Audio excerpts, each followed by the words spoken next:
হাদিসের যদি কোনো দলিল থাকে সেই দলিলের পরে আমরা আর কোনো ব্যক্তির দলিল মানতে রাজি না, ঠিক কিনা? ইমাম আবু হানিফা রাহমাতুল্লাহ আলাইহি পরিষ্কার বলেছেন, ইমাম আবু হানিফা বলেছেন, ইমাম সাহেবের আর্থে যারা ইমাম আবু হানিফার দোহাই দেন, আবু হানিফার বক্তব্য আমার কিতাবে আছে, আমি হানাফি মাযহাবের কিতাব থেকে বলছি। এবারে রদ্দুল মুহতার, ফতোয়ায়ে শামী, হানাফি মাযহাবের সবচেয়ে গ্রহণযোগ্য কিতাব। এই কিতাবের 1 নম্বর খণ্ডের 146-66 নম্বর পৃষ্ঠায় ইমাম আবু হানিফা রাহমাতুল্লাহ আলাইহি বলছেন, ইদা সাহহাল হাদিসু ফাহুয়া মাযহাবি, যখন কোন হাদিস সহিহ বলে প্রমাণিত হয় ওইটাই হচ্ছে আমার মাযহাব। সুতরাং তোমরা যখন সহিহ হাদিস পাবে, আমার কথা যদি না মিলে আমারটা বাদ দিয়ে তোমরা সহিহ হাদিসকে মানবে। কে বলেছেন? কোথায় আছে? ফতোয়ায়ে শামী 1 নম্বর খণ্ডের 166 পৃষ্ঠা।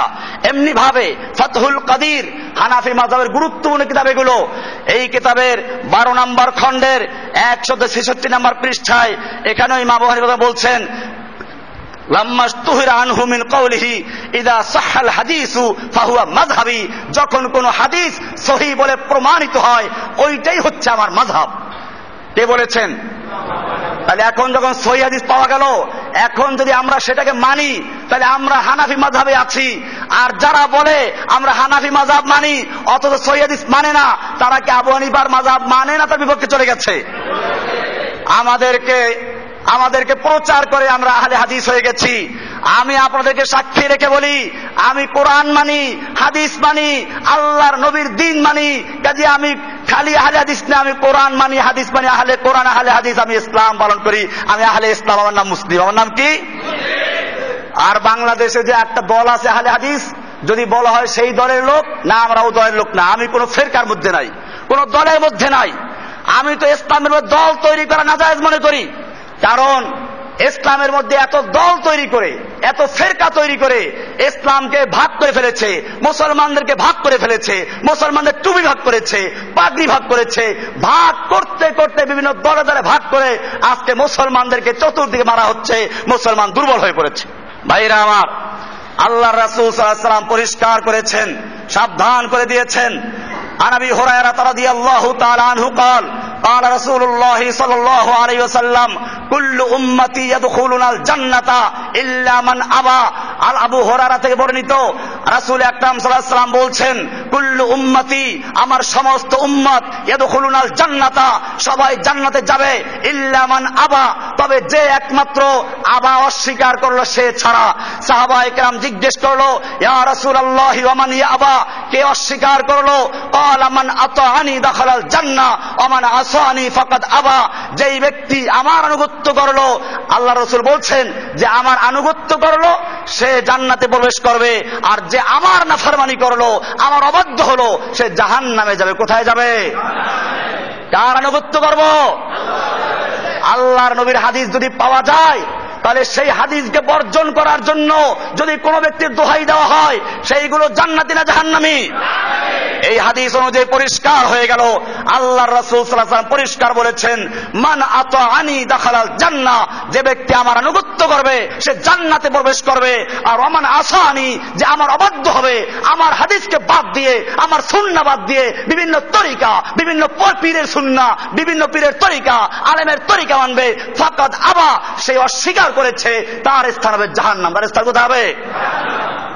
ভাইরা আমার, এমনি ভাবে আব্দুল্লাহ ইবনে ওমর রাদিয়াল্লাহু তাআলা আনহু বয়ান করেন, আনিন নবী সাল্লাল্লাহু আলাইহি ওয়াসাল্লাম قال السمع والطاعة على المرء المسلم فيما أحب وكره, একজন মুসলিমের জন্য দায়িত্ব হচ্ছে আল্লাহর কথা, আল্লাহর রাসূলের কথা শোনা এবং মানা, ফিমা আহাব্বা ওয়া কারিহা, চাই তার পছন্দনীয় হোক অথবা অপছন্দনীয় হোক, মা লাম ইউমার বিমাসিয়াতিন, যতক্ষণ পর্যন্ত তাকে কোনো অন্যায় হুকুম না দেওয়া হবে। কোরআন হাদিসের কথা বলা হচ্ছে।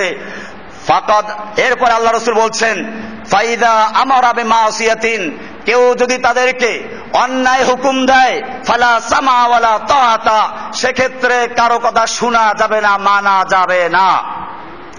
এই হাদিসটা আছে মুসনাদে আহমদের হাদিস নাম্বার 6278, বুখারী শরীফের 6725, মুসলিম শরীফের 1839, আবু দাউদ শরীফের 2626, তিরমিজি শরীফের 1707, আর নাসাই শরীফের 4206, ইবনে মাজার 2864, এরকম ইবনে আবি শাইবা এর 33,703 নম্বর হাদিস, ইবনুল জারুদের 1041 নম্বর হাদিস, আবু আওয়ানার হাদিস 7108 নম্বর হাদিস, বাইহাকির 5117 নম্বর হাদিস, দাইলামির 3568 নম্বর হাদিস।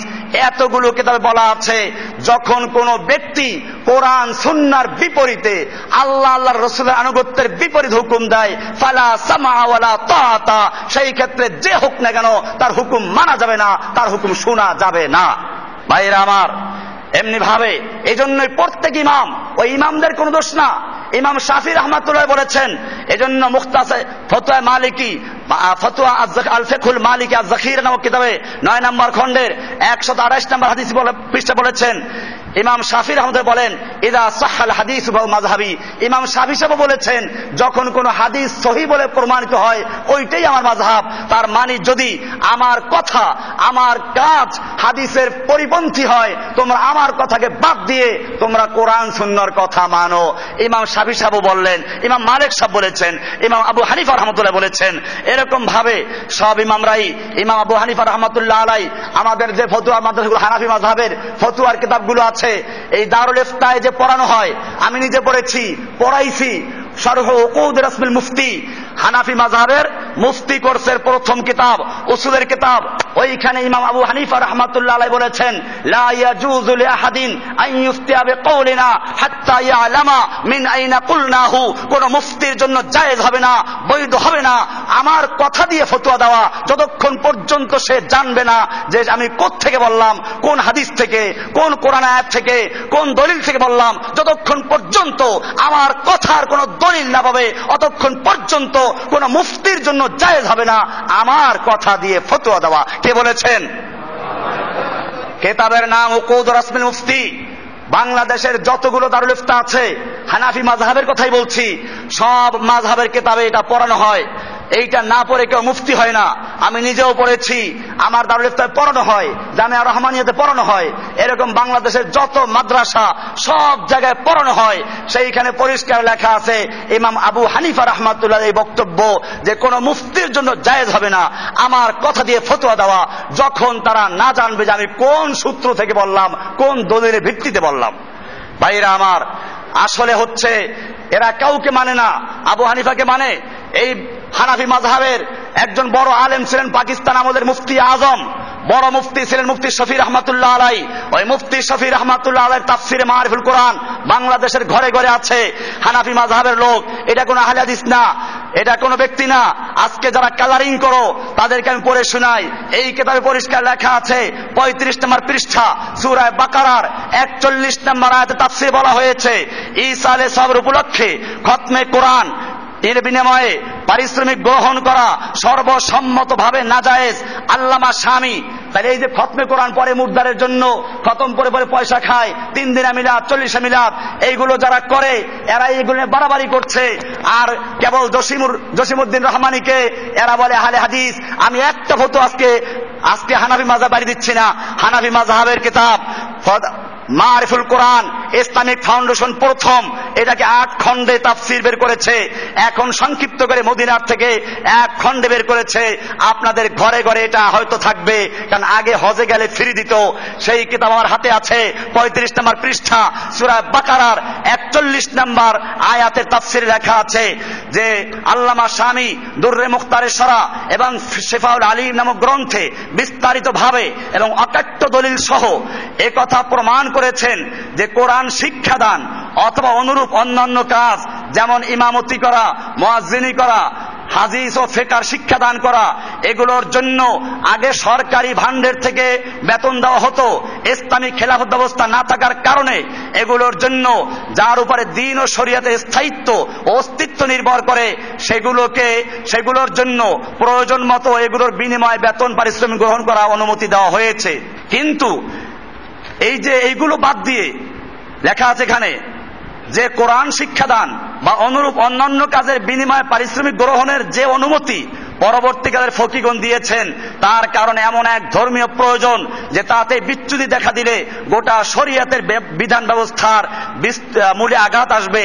মানে ওই যে ইমামতি করে, মুয়াজ্জিনি করে, শিক্ষা দান করে, হাদিস কোরআন পড়াইয়ে যদি বেতন না নেওয়া হয় তাহলে দিন ধ্বংস হয়ে যাবে। সুতরাং এ অনুমতি এসব বিশেষ প্রয়োজনের ক্ষেত্রেই সীমাবদ্ধ রাখা একান্ত আবশ্যক। এজন্য পারিশ্রমিকের বিনিময়ে মৃত্যুদের ইসালে সবের উদ্দেশ্যে কোরআন খতম করানো বা অন্য কোন দোয়া কালাম ওজিফা পড়ানো সম্পূর্ণ হারাম, কারণ এর উপর কোন ধর্মীয় মৌলিক প্রয়োজন নির্ভরশীল নয়। এখন যেহেতু পারিশ্রমিকের বিনিময়ে কোরআন পড়া হারাম, সুতরাং যে পড়বে এবং যে পড়াবে তারা উভয়ই গুনাহগার হবে। বস্তুত যে পড়েছে সেই যখন কোনো সওয়াব পাচ্ছে না, তখন মৃত্যু আত্মার প্রতি সে কি পৌঁছাবে? একেবারে স্পষ্ট লেখা, কোনো ব্যাখ্যার দরকার নাই। এটা কি কোন আহলে হাদিসদের কিতাব? এটা হানাফি মাযহাবের গুরুত্বপূর্ণ এখন যার ছেলে মাওলানা মুফতি তকি উসমানী, পাকিস্তানের সবচেয়ে বড় আলেম, সারা দুনিয়ার হানাফি মাযহাবের সবচেয়ে বড় আলেম এখন তারই ছেলে। পাকিস্তানের শরিয়া আদালতের চিফ জাস্টিস ছিলেন মুফতি তকি উসমানী, তার আব্বার লেখা কিতাব। এই কিতাবে পরিষ্কার বলে দিয়েছে, মৃত্যু ব্যক্তির ইসালে সওয়াবের জন্য খতমে কোরআন পড়ে, দোয়া পড়ে, ওজিফা পড়ে পয়সা গ্রহণ করা, যে দেয় সেও হারাম খায় দেয়, আর যে খায় সেও কি করে। এরকম ভাবে অনেক বিষয় আছে যেই বিষয়গুলো হানাফি মাযহাবের ফতোয়া, অথচ সেগুলো মানে না। আর যখন কেউ হক কথা বলে, সহি কথা বলে, তখন প্রচার করে উনি অমুক হয়ে গেছে, তমুক হয়ে গেছে। আমি পরিষ্কার বলি, ইসলাম ছাড়া আমার কোনো দল নেই, মুসলিম ছাড়া আমার কোনো পরিচয় নেই। আমি যত ফেরকা আছে সমস্ত ফেরকাগুলোকে ঘৃণা করে বর্জন করেছি। আমার ধর্মের নাম কি? মিল্লাত আবিকুম ইব্রাহিম হুয়া সাম্মাকুমুল মুসলিমিন। সূরা হজের ৭৮ নম্বর আয়াতে আমাদের পরিচয় দেওয়া হয়েছে, মিল্লাত আবিকুম ইব্রাহিম, তোমাদের মিল্লাতের নাম তোমাদের পিতা রেখেছেন, ইব্রাহিম আলাইহিস সালাম রেখেছেন। হুয়া সাম্মাকুমুল মুসলিমিন, সেটা হচ্ছে কি? মুসলিমুন। এরকম ভাবে কোরআনুল কারীমের সূরা ফুসসিলাত এর ৩৩ নম্বর আয়াতে বলা হয়েছে, ওমান আহসানু কওলাম মিম্মান দাআ ইলাল্লাহি ওয়া আমিলা সালিহান ওয়া ক্বালা ইন্নানি মিনাল মুসলিমিন। ওই ব্যক্তির চেয়ে আর কার কথা ভালো হতে পারে যে মানুষকে আল্লাহর দিকে আহ্বান করে? কার দিকে আহ্বান করে? ওয়া আমিলা সালিহান, এবং সে নেক আমল করে, ওয়া ক্বালা ইন্নানি মিনাল মুসলিমিন, এবং সে নিজের পরিচয় দেয়, সে বলে ইন্নানি মিনাল মুসলিমিন, আমি একজন মুসলিম। সুতরাং আমাদের পরিচয় কি? আমাদের ধর্মের নাম কি? এছাড়া আমাদের কোন দল আছে? কোন ফেরকা নাই, কোন দল নাই, আমরা কোন ফেরকার মধ্যে নাই। পরিষ্কার মনে রাখতে হবে, কোরআন এবং হাদিসে যা আছে, কোরআন হাদিসে যখন পাওয়া যাবে তখন আমরা আর অন্য কারো কথা তালাশ করব না। আর কোরআন হাদিসে যদি না থাকে তখন তালাশ করব সালফে সালেহিন, আগের যুগের বড় আলেমরা কি বলেছেন।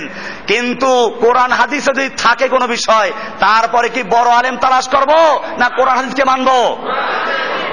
আসুন এবারে আল্লাহর রাসূল সাল্লাল্লাহু আলাইহি ওয়াসাল্লামের হাদিস, মেশকাতে হাদিসটা আছে, এই হাদিসটা আছে বিভিন্ন আমি রেফারেন্স দিচ্ছি।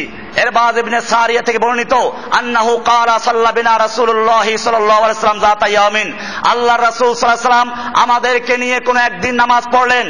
সুম্মা আকবাল আলাইনা, এরপরে তিনি আমাদের দিকে ফিরে বসলেন। ফাওয়াযানা মাউইযাতান বালিগাতান, আমাদের উদ্দেশ্যে তিনি একটা তাৎপর্যপূর্ণ ওয়াজ করলেন।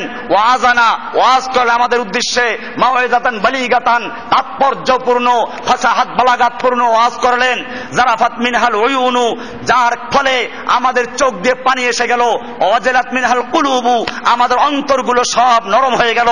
ফাকালা কাইলুন ইয়া রাসূলুল্লাহ, এই ওয়াজ শুনে একজন সাহাবী দাঁড়িয়ে বললেন, ইয়া রাসূলুল্লাহ কান্না হাযিহি মাউইযাতু মুআদ্দিন, এ তো মনে হচ্ছে বিদায় প্রার্থনাকারীর ওয়াজ, যেন আপনি আমাদেরকে বিদায় দিয়ে চলে যাচ্ছেন, এরকম মনে হচ্ছে।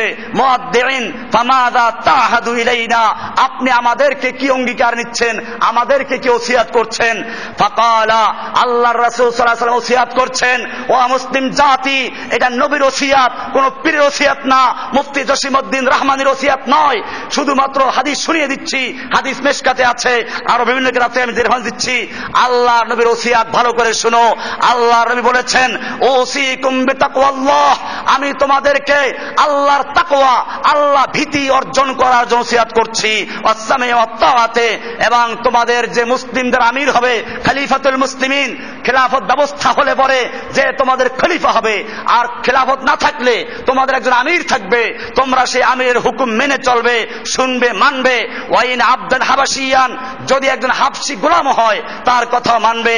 ফাইন্নাহু মাইয়াইশ মিনকুম বাদি, জেনে রাখো আমার পরে তোমরা যারা জীবিত থাকবে, আমার পরে যারা নতুন প্রজন্ম আসবে, ফাসায়ারা ইখতিলাফান কাসীরা, তারা অনেক মতবিরোধ দেখবে, মতভেদ দেখবে, ইখতিলাফান কাসীরা, অনেক মতবিরোধ দেখবে, অনেক মতভেদ দেখবে।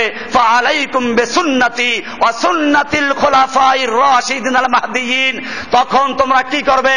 অনেক দল, অনেক মত, আমার অনেক ভাইরা বলেন এত দল, এত মত, আমরা কই যাব? ও ভাই, এই অজুহাত দিয়ে তোমাকে বাঁচতে চলবে না। আল্লাহর নবী পরিষ্কার বলেছেন, অনেক দল হবে, অনেক মত হবে, এরপরে কি করতে হবে তা বলেন নাই? তুমি চিংড়ি মাছ কিনতে গেলে তালাশ করো পচা চিংড়ি কোনটা, ভালো কোনটা, শাড়ি তালাশ করো।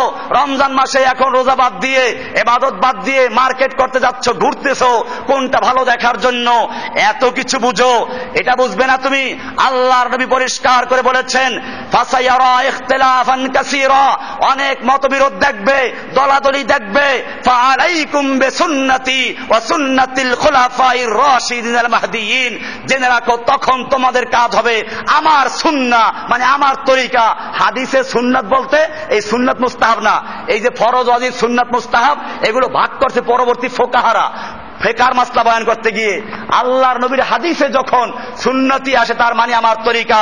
আল্লাহর রাসূল সাল্লাল্লাহু আলাইহি ওয়াসাল্লাম বলছেন, ফাআলাইকুম বিসুন্নতি, খবরদার তখন তোমাদের করণীয় হচ্ছে, আবশ্যকীয় হচ্ছে, বিসুন্নতি, আমার সুন্নাতকে আঁকড়ে ধরা, ওয়া সুন্নাতিল খুলাফায়ে রাশিদিন আল মাহদিয়িন, আমার খোলাফায়ে রাশেদা আবু বকর, ওমর, ওসমান যারা খেলাফত চালিয়েছেন তাদের তরিকা অনুসরণ করা। তামাসসাকু বিহা, তোমরা এটাকে শক্ত করে ধরো। ও আদ্দু আলাইহা বিন নওয়াজিজ, তোমরা মারির দাঁত দিয়ে কামড়াইয়ে ধরো যেন ছুটে না যায়। এরপরে আল্লাহর রাসূল সাল্লাল্লাহু আলাইহি ওয়াসাল্লাম বলছেন, ওয়াইয়াকুম ওয়া মুহদাসাতিল উমুর, খবরদার তোমরা নতুন নতুন আবিষ্কৃত বেদাত যা ধর্মের মধ্যে সাহাবের জন্য তৈরি করা হয়েছে, এই বেদাতগুলো থেকে বেঁচে থাকো। ফাইন্না কুল্লা মুহদাসাতিন বিদআ, জেনে রাখো সব নতুন আবিষ্কৃত ইবাদত বেদাত। ওয়া কুল্লা বিদআতিন দালালা, আর সমস্ত বেদাত হচ্ছে গুমরাহি, আর যত গুমরাহি নাসাইর রওয়ায়াত আছে, ওয়া কুল্লা দালালাতিন ফিন্নার, সমস্ত গুমরাহির পরিণতি জাহান্নাম। আল্লাহ নবী পরিষ্কার করে দিয়েছেন।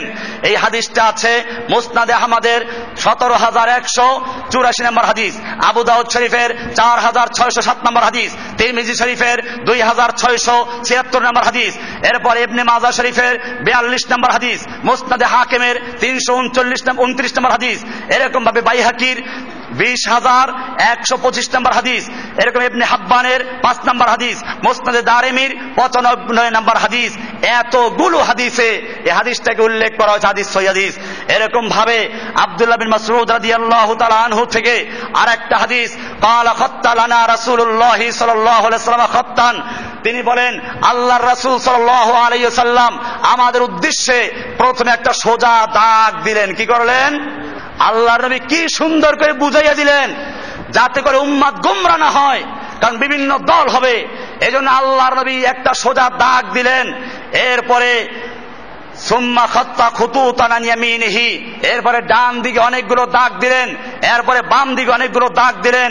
সুম্মা ক্বালা হাদিহি সুবুলুন, এরপরে আল্লাহর রাসূল সাল্লাল্লাহু আলাইহি ওয়াসাল্লাম বললেন, এই যে ডানে বামে অনেকগুলো দাগ দেখতে পাচ্ছ, এগুলো হচ্ছে ইয়াজিদু মুতাফাররিকাতুন আলা কুল্লি সাবিলিন মিনহা শাইতান, এগুলো প্রত্যেকটা একটা স্বতন্ত্র রাস্তা, এইগুলো প্রত্যেকটার মুখে মুখে এক একটা শয়তান বসে আছে। কি বসে আছে? ওই মাঝখানের দাগটা সম্পর্কে বলছেন। আর এই যে মাঝখানের দাগটা, এটা হচ্ছে আল্লাহর রাস্তা। কার রাস্তা? এই সিরাতে মুস্তাকিম হচ্ছে আল্লাহর রাস্তা। আর ডানে বামে যত রাস্তা কার রাস্তা? প্রত্যেক রাস্তার মুখে মুখে এক একটা শয়তান বসে আছে। কি বসে আছে? যারা বিভিন্ন ফেরকা, বিভিন্ন দল করো, আমার বিরুদ্ধে এই কথা লাগাবার দরকার নাই। কথাটা কার? এই কথায় যদি কারো গায়ে লাগে এবং তার জন্য কেউ অভিযোগ করে, সেই অভিযোগটা কি জসিমউদ্দিন রহমানের বিরুদ্ধে না আল্লাহ নবীর বিরুদ্ধে? তোমরা আমাকে চ্যালেঞ্জ করতে পারো হাদিসে আছে কিনা। আমি যদি বলি মিশকাতের 30 নম্বর পৃষ্ঠায় প্রথম দুই হাদিসটা আছে, এরপরে রেফারেন্স দিচ্ছি আরো। এই হাদিস আল্লাহ নবী পরিষ্কার বললেন, এরপরে তিনি দলিল পেশ করলেন কোরআন আয়াত দিয়ে, ওয়ান্না হাযা সিরাতি মুস্তাকিমান ফাত্তাবিউহু। আল্লাহর নবী এই দাগ দিয়ে তারপরে হাত রাখলেন মাঝখানের দাগে, এরপরে বলছেন ওয়ান্না হাযা সিরাতি মুস্তাকিমা। আল্লাহর কালাম দিয়ে দলিল পেশ করছেন, এটা আল্লাহর রাস্তা, এটা আমার রাস্তা, মুস্তাকিমান যা সরল সঠিক। ফাত্তাবিউহু, ও মুসলমান তোমরা এই একটা রাস্তার অনুসরণ করবে। তরিকা কয়টা? কার তরিকা? রাসূলের তরিকা। একটা তরিকা মানবে। ওয়ালা তাত্তাবিউস সুবুল, কিন্তু খবরদার খবরদার তোমরা ওই অনেকগুলো রাস্তার অনুসরণ করবে না। ডানে বামে অনেক রাস্তা, অনেক তরিকা, এই সমস্ত রাস্তার তোমরা অনুসরণ করবে না। ফাতাফাররাকা বিকুম আন সাবিলিহি, তাহলে কিন্তু তোমাদেরকে আল্লাহর রাস্তা থেকে সরিয়ে নিয়ে যাবে, শয়তানের রাস্তায় ঢুকিয়ে দিবে। কার রাস্তায় ঢুকাবে? আল্লাহর রাস্তা থেকে সরিয়ে নিবে। এই হাদিসটা মুসনাদে আহমদের 4142 নম্বর, সুনানে কুবরা নাসাই এর মধ্যে আছে 11174 নম্বর, মিশকাতুল মাসাবির 166 নম্বর হাদিস। এরকম ভাবে আল্লাহর নবী আরো স্পষ্ট করেছেন, আনাবি হুরায়রা রাদিয়াল্লাহু তাআলা আনহু قال قال رسول الله صلى الله عليه وسلم افترقت اليهود على 71 فرقة। জেনে রাখো ইহুদিরা 71 ফিরকায় বিভক্ত হয়েছিল। ওয়া তাফাররাকাতিন নাসারা আলা 72 ফিরকাতান, আর খ্রিস্টানরা 72 ফিরকায় বিভক্ত হয়েছে। ওয়া তাফতারিকু উম্মতি আলা 73 ফিরকাতান, আর আমার উম্মত 73 ফিরকায় বিভক্ত হবে। কয় ফিরকায়? ইহুদি কয় ফিরকা হয়েছিল? 71। খ্রিস্টান কত?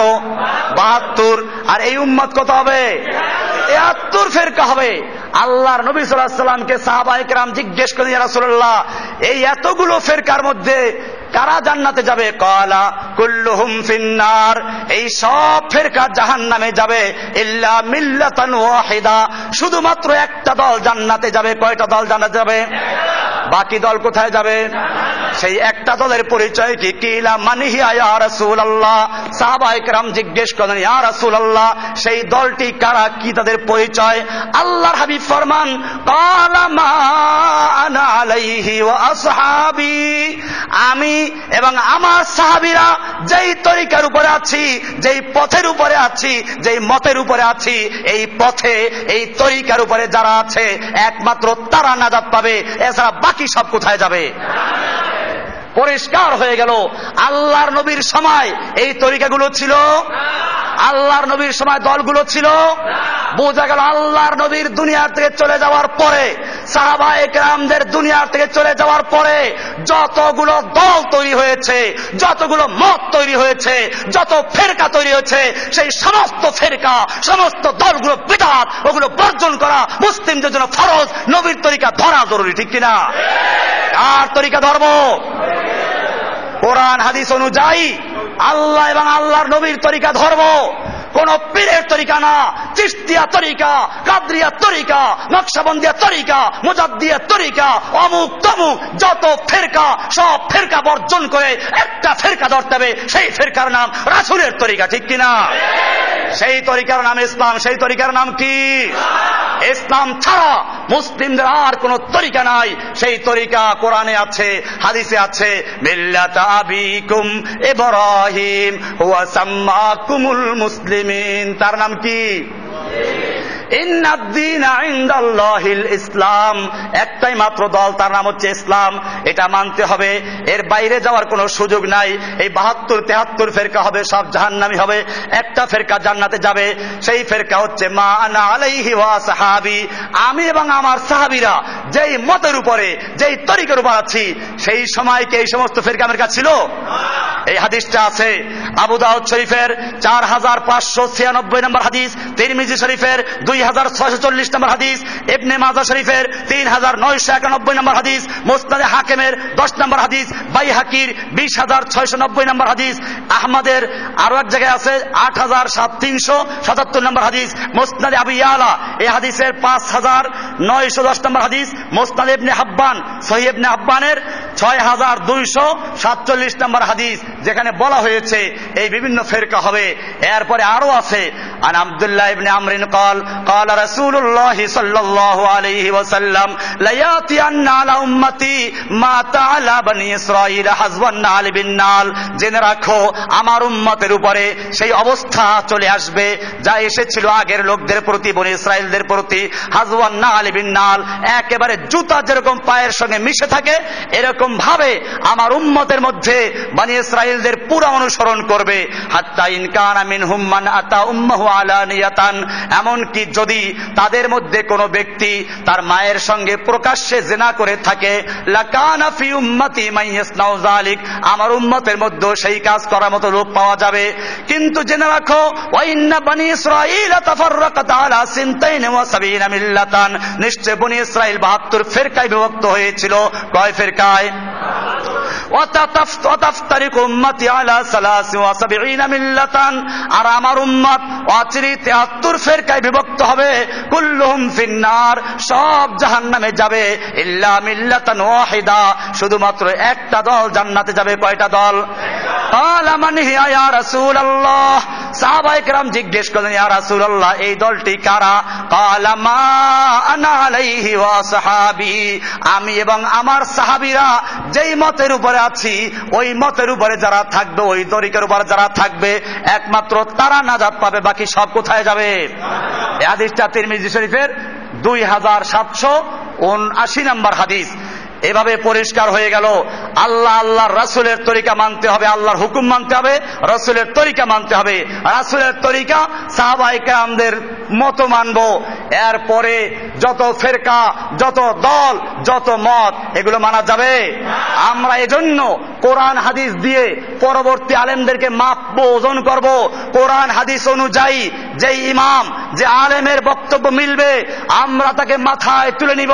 আর কোরআন হাদিসের পরিপন্থী যদি কোনো আলেম কথা বলে তা মানা যাবে? পরিষ্কার হয়ে গেল। এবারে আল্লাহ রাসূল সাল্লাল্লাহু আলাইহি ওয়াসাল্লাম সাবধান করেছেন, জেনে রাখো আমি আমার মাধ্যমে দিন মুকাম্মাল হয়ে গেছে, পরিপূর্ণ হয়ে গেছে। মানুষের অনেক বেদাত তৈরি করবে। সূরা মায়েদার 3 নম্বর আয়াতের একটা অংশ আল্লাহ তাআলা বলছেন আল্লাহ নবীর মাধ্যমে দিন পরিপূর্ণ হয়ে গেছে। আল ইয়াউমা আকমালতু লাকুম দীনাকুম, আজকে আমি তোমাদের জন্য তোমাদের দিনকে মুকাম্মাল করে দিয়েছি।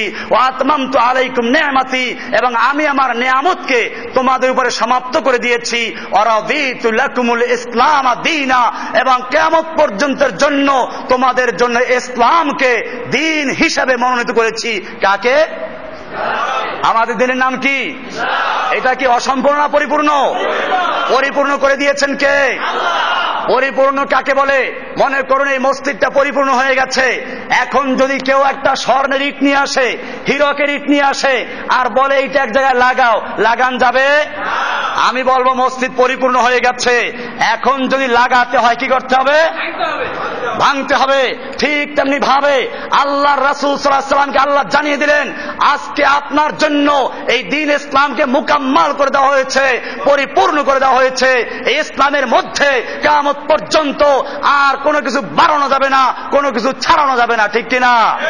বাড়াবাড়ি করা বেদাত, ছাড়াছাড়িও কি? এই উম্মত বাড়াবাড়ি করেছে, ছাড়াছাড়ি করেছে। বাড়াবাড়ি করেছে কি? অনেক তরিকা তৈরি করেছে, বাড়াবাড়ি করেছে, ফরজ নামাজ বার মোনাজাত তৈরি করেছে, বাড়াবাড়ি করেছে। তারা মৃত্যু ব্যক্তির জন্য 3 দিনা মিলাদ তৈরি করেছে, 40 মিলাদ তৈরি করেছে, মাজার পূজা তৈরি করেছে, কবর পূজা তৈরি করেছে, খতমে খাজেগান তৈরি করেছে, দুরুদে নারিয়া তৈরি করেছে। এরকম ভাবে আরো মরলে পরে কত ওজিফা তৈরি করেছে। এই সবগুলো বেদাত, ছাড়াছাড়ি হচ্ছে। জানাজার নামাজ থেকে সূরা ফাতিহা বাদ দিয়েছে, এটাও বেদাত। এরকম ভাবে নামাজের পরে আল্লাহর রাসূল সাল্লাল্লাহু আলাইহি ওয়াসাল্লাম দোয়া পড়তেন, সেই দোয়াগুলো বাদ দিয়েছে। আল্লাহর নবী ফরজ নামাজের পরে সম্মিলিত করে মুনাজাত করেন নাই, দোয়া করেছেন। 3 বার বলেছেন আস্তাগফিরুল্লাহ আস্তাগফিরুল্লাহ আস্তাগফিরুল্লাহ। এরপরে বলেছেন আল্লাহুম্মা আনতাস সালাম ওয়া মিনকাস সালাম তাবারাকতা ইয়া যাল জালালি ওয়াল ইকরাম। এরপরে বলেছেন লা ইলাহা ইল্লাল্লাহু ওয়াহদাহু লা শারীকা লাহু লাহুল মুলকু ওয়া লাহুল হামদু ওয়া হুয়া আলা কুল্লি শাইইন কাদির। আল্লাহুম্মা লা মানিয়া লিমা আতাইতা ওয়া লা মুতিয়া লিমা মানাতা ওয়া লা ইয়ানফাউ যাল জাদ্দি মিনকাল জাদ্দু। এবার 33 বার সুবহানাল্লাহ, 33 বার আলহামদুলিল্লাহ, 34 বার আল্লাহু আকবার, আয়াতুল কুরসি, সূরা নাস, সূরা ফালাক, সূরা ইখলাস, এইগুলো আল্লাহ রাসূল পড়েছেন। এগুলো নবীর তরিকা, নবীর ওজিফা। সেইগুলোকে বাদ দিয়ে ফরজ নামাজের পরে নবীর তরিকা, নবীর ওজিফা বাদ দিয়ে সেইখানে একটা বেদাত ঢুকাইছে, মুনাজাত, প্রচলিত মুনাজাত। আল্লাহ নবী করেন নাই, সাহাবায়ে কেরাম করেন নাই, মক্কা মদিনা এখনো করে না। আল্লাহর নবী কেমনে নামাজ পড়াইছেন হাদিসে সব বলা আছে। তাকবীরে তাহরিমি দিয়ে নামাজ শুরু করেছেন, সালাম দিয়ে নামাজ শেষ করেছেন, এরপরে ওই দোয়াগুলো পড়েছেন। যদি আল্লাহর নবী সাহাবীদের কিনে হাত তুলে মুনাজাত করতেন, হাদিসে থাকতো না? একটা হাদিসও দেখান যাবে না। আমার ভাইয়েরা, হ্যাঁ, নফল নামাজের পরে একা একা মুনাজাত করেন, আমার আপত্তি নাই, বা ফরজ নামাজের পরে মাঝে মধ্যে একা একা করেন, আপত্তি নাই। কিন্তু ফরজ নামাজের পরে ইমাম মুক্তাদি মিলে নিয়মিত ভাবে এটাকে বাধ্যতামূলক মুনাজাত যে করা হচ্ছে, এটা একটা স্বীকৃত বিদআত। এখন পর্যন্ত মক্কায় নাই, মদিনায় নাই। যারা এইগুলো দেখে না, হাদিস কোরআন পড়ে না, আর মক্কা মদিনা আমল দেখে না, তারাই কেবল ওই কুয়ার ব্যাঙের মতো, একটা কুয়ার ব্যাঙের কাছে সাগরের ব্যাঙ আসছে বেড়াবার জন্য। এখন কুয়ার ব্যাঙে জিজ্ঞেস করে সাগরের ব্যাঙে, ওই বেটা সাগরের পানি কতটুকু? এখন কুয়ার ব্যাঙের কেমনে বুঝাইবে সাগরের ব্যাঙে সাগরে পানি কতটুকু? চুপ করে বসে আছে। শেষ পর্যন্ত কুয়ার ব্যাঙে লাভ একটা দিয়ে কয়, এতটুকু হইবে কুয়ার এক কোনায়। সাগরের ব্যাঙে হা হা এতটুকু হবে, কারণ তারে বুঝানো সম্ভব না। ঠিক তেমনি ভাবে যারা কোরআন হাদিসের এই সাগরের মধ্যে ডুব দেয় নাই, এই যে কিতাব, এখানে বুখারী মুসলিম সহ হাদিসের 6টা কিতাব একত্র করা হয়েছে, এই কিতাব যারা পড়ে নাই, যারা হাদিস কোরআনের খবর রাখে না, যারা মক্কা মদিনা আলেমদের খবর রাখে না, আল্লাহ নবীর ইসলামের খবর রাখে না, কেবল কুয়ার মধ্যে বসে এই ভারতীয় ইসলামকে শিখে আছে, ভারতীয় তৈরি করা তরিকা অনুসরণ করে আছে, সেই সমস্ত কুয়ার ব্যাং, সেই সমস্ত তাবিজের বইয়ের, সেই সমস্ত 12 চান্দের ফজিলতের বই পড়ে আর মকসুদুল মুমিন পড়ে, যারা ফতোয়া দেয়, যারা ইমামতি করে, যারা মাদ্রাসায় পড়ায়, একমাত্র তারাই এই বেদাতগুলো তৈরি করেছে। মুসলমান জাতি সমস্ত বেদাত বাদ দিয়ে কোরআন সুন্নাহ ধরতে হবে রাজি ইনশাআল্লাহ। আল্লাহ সুবহানাহু ওয়া তাআলা আমাদের সকলকে বিষয়গুলোকে বুঝার এবং অনুসরণের তৌফিক দান করুন, আমিন। কোরআন সুন্নাহকে অনুসরণ করার তৌফিক দান করুন, সমস্ত বেদাতকে বর্জন করার তৌফিক দান করুন, আমিন। ওয়া সাল্লাল্লাহু তাআলা আলা নবিয়িনা মুহাম্মদ ওয়া আলা আলিহি ওয়া সাহবিহি আজমাইন। সুবহানাল্লাহি ওয়া বিহামদিহি সুবহানাকাল্লাহুম্মা ওয়া বিহামদিকা আশহাদু আল্লা ইলাহা ইল্লা আনতা